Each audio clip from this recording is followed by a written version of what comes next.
All right, guys, so I'm going to take a look at assemblies and sub-assemblies. I created a very simple plunger system with the housing here. So this one is comprised of three parts. I've got the shaft, I've got the knob or the head, and then I've got the housing itself. All right, so basically I have this mated so that the shaft is going through the housing. And that's the way that it's supposed to operate, right? So that's how I have it mated.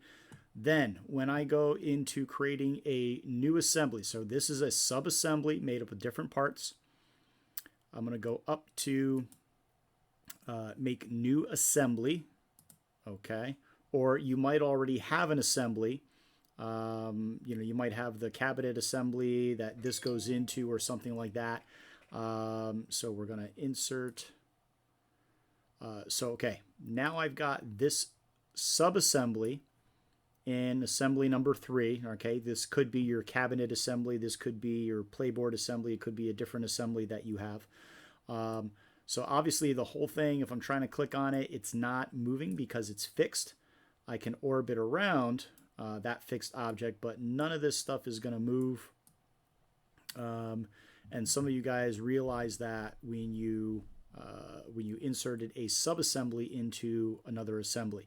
So, and it is fixed here. So the way to make this work in the assembly file is you're going to right click on the actual sub-assembly.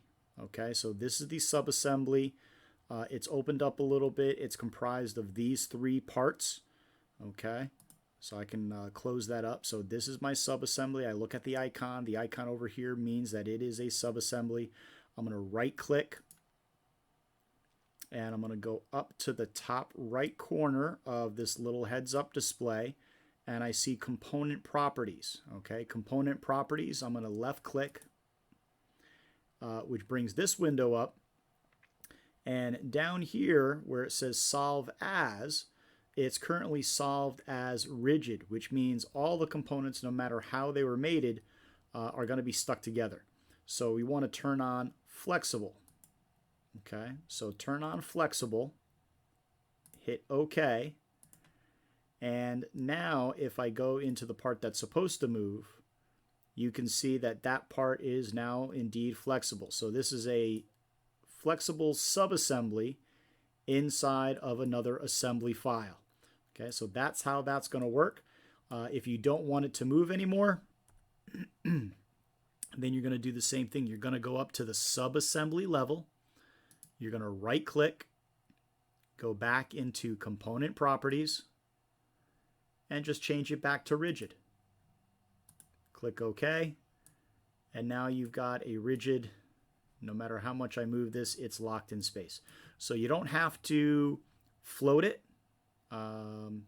It can stay fixed, but because it is a sub-assembly, SOLIDWORKS recognizes that you can make this sub-assembly flexible in another assembly. Okay, so hopefully that makes sense. And that's all for this.